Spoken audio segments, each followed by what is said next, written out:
Hi అండి, అందరికీ నమస్తే. అందరూ ఎలా ఉన్నారు? మేము బాగున్నాం. మీరందరూ బాగుండాలని ఆ దేవుణ్ణి కోరుకుంటున్నాను. ఎలా ఉన్నారు అందరూ? ఈ వీడియో వచ్చేసి కలువ మొక్కలు పెట్టాను నేను. ఆ మొక్కలు అన్నీ చిన్న టబ్లో ఎక్కువగా అయిపోయినాయి.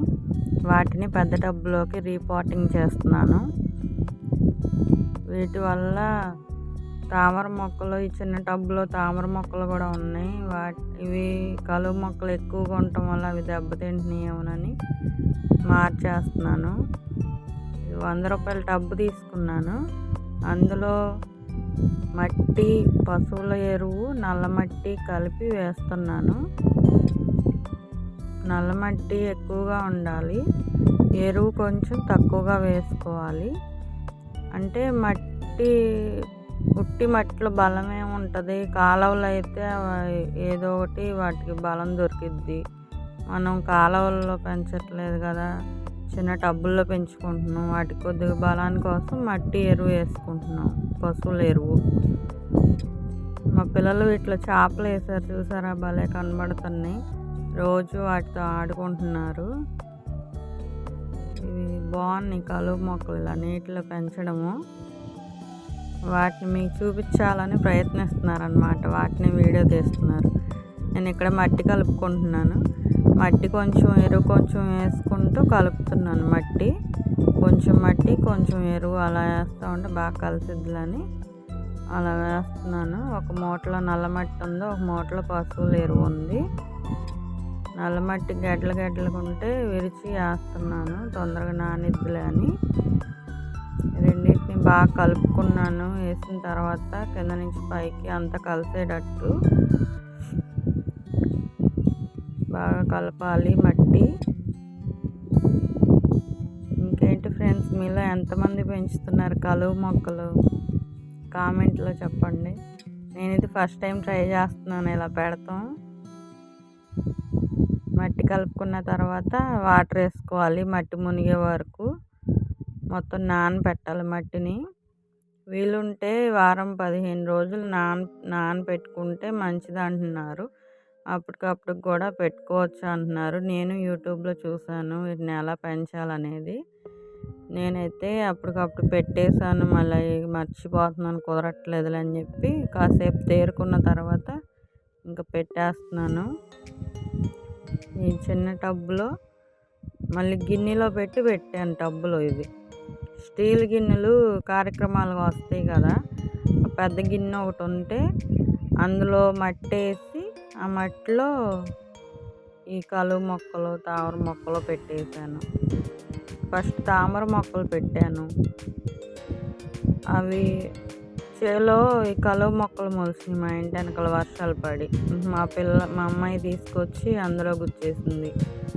ఇంకా అవి ఇవి అసలు వాటికేమైతే చాలా కష్టపడి తీసుకొచ్చానని చెప్పి భయం వేసి విడిగా పెడదాం, వాటికోటి వీటికోటి అని చెప్పి తీసేస్తున్నాను ఇందులో నుంచి. ఈ మొక్కలన్నీ విడివిడిగా తీసుకోవాలి, అన్నీ చిక్కేసిపోయాయి. కలువ మొక్కలు మొత్తం చిక్కుకున్నాయి ఒకదానికొకటి. వీటిని జాగ్రత్తగా తీసుకున్నాను, చాలా టైం పట్టింది వీటిని తీయడానికి. ఆ చివరి కనపడేది తామర పువ్వు మొక్క. అవి చాలా డ్యామేజ్ అయిపోయినాయి. వీటి వల్ల ఒకటో రెండో కనబడుతున్నాయి అంతే.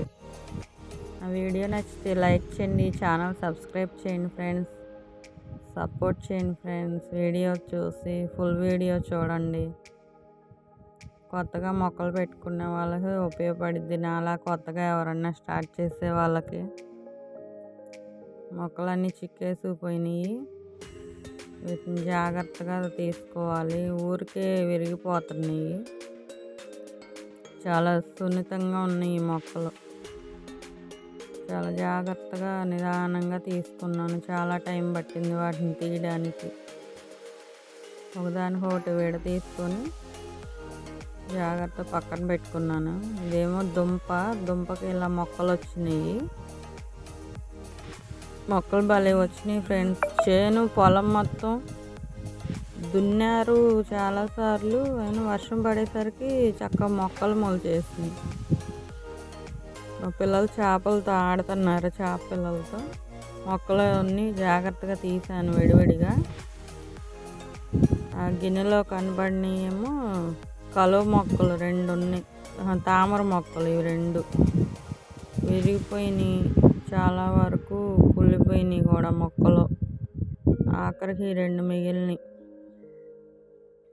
మరి అవి ఏం చేస్తాయో ఏమో, టెన్షన్గా ఉంది.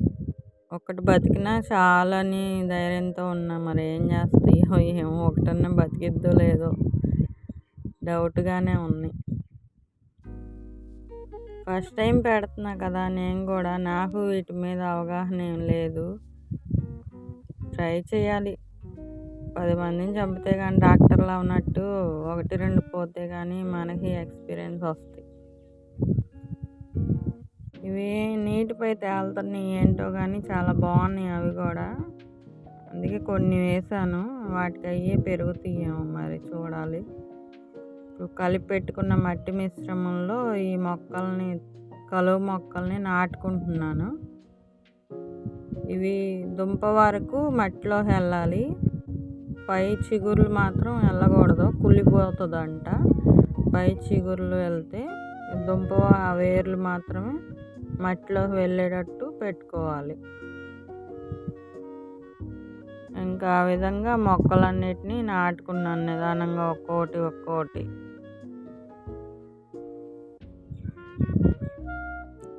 వీడియోకి వాయిస్ చెప్తుంటే గాలి మాత్రం విపరీతంగా వస్తుంది ఫ్రెండ్స్. నిన్న నైట్ ఏమో గాలి లేక అల్లాడిపోయాం, వర్షం బాగా పడింది. 3 ఫ్యాన్లు తిరుగుతున్నా కానీ గాలి లేదు. ఇప్పుడు వాయిస్ ఓవర్ చెప్తుంటే మాత్రం గాలి తెగ వస్తుంది. ఇంకా విడివిడిగా ఇలా మొక్కలు పెట్టాను, వేరువేరుగా కొద్దిగా గ్యాప్ ఇచ్చి. మొక్కలు డెలికేట్గా ఉన్నాయి బాగా, చాలా జాగ్రత్తగా హ్యాండిల్ చేయాల్సి వస్తుంది వీటిని. విడివిడిగా మొత్తం పెట్టేసి టబ్బు నిండా మొత్తం మట్టి అంతా కదిలిపోకుండా వాటర్ పట్టాను. చాలా చిన్న దుంపలకు కూడా వచ్చినాయి ఫ్రెండ్స్ మొక్కలు. భూమాత గొప్పతనం ఏంటంటే అసలు ఆ చేలు పంట పండి మళ్ళీ కోత కోసారు, మళ్ళీ అన్నీ దున్నారు ఒకసారి, అన్నీ అయినా కానీ వర్షం రాగానే మొక్కలు వచ్చేసినాయి. భలే ఆశ్చర్యం వేసింది నాకు. మొన్నటిదాకా చేనంతా దున్నారు, అన్నీ చేశారుగా, వాన పడంగానే మొక్కలు భూమాత కడుపులో భలే దాచుకుంది దుంపలను అనిపించింది. మరి మనకేం కనపడవు అసలు. మేమేమో వేసవికాలం అంతా చాలనలో తిరుగుతున్నాం, ఇంటి వెనకాల ఇంకా పని గోడ కట్టాము, అవన్నీ చాలా పనులు జరిగినాయి. ఒక్క దుంప కూడా కంటికి కనబడలేదు. వర్షం పడగానే భలే మొలిచినాయి మొక్కలన్నీ. ఇవన్నీ ఏం రంగులు అవుతాయో మరి పూస్తే కానీ తెలీదు. నేను ఏవి కూడా కొనలేదు ఇక్కడ, అందుబాటులో ఉన్నాయి. కొనటం దేనికి, మా ఇంటి వెనక పొలంలో మొలిచినాయి, అవి మా పిల్లలు తీసుకొచ్చి పెట్టారు. పువ్వులు పూస్తే కానీ ఏ రంగులు వస్తాయో తెలీదు. ఇంక టబ్బు నిండా వాటర్ పట్టాను, మట్టిలో చెత్త చెదారం ఉన్నాయి, పై మొత్తం వంచేసాను. ఇది వచ్చేసి తామర పువ్వులు, కుళ్ళిపోయింది ట్యూబరు, తామర ట్యూబర్ ఇది కుళ్ళిపోయింది. మరి ఏం చేసిద్దో ఏమో, ఇది కూడా డౌట్గానే ఉంది. ఒకే మొక్క కనబడుతుంది, అది కూడా కుళ్ళిపోయే దశలో ఉంది. మరి నమ్మకం లేదు. తర్వాత మళ్ళీ తెచ్చి పెట్టుకుందాం, అది కానీ చేజారిపోతే. వీడియో నచ్చితే లైక్ చేయండి ఫ్రెండ్స్, నా ఛానల్ని సబ్స్క్రైబ్ చేసి సపోర్ట్ చేయండి, పక్కనే ఉన్న బెల్ ఐకాన్ టచ్ చేయండి. Thank you, support me friends.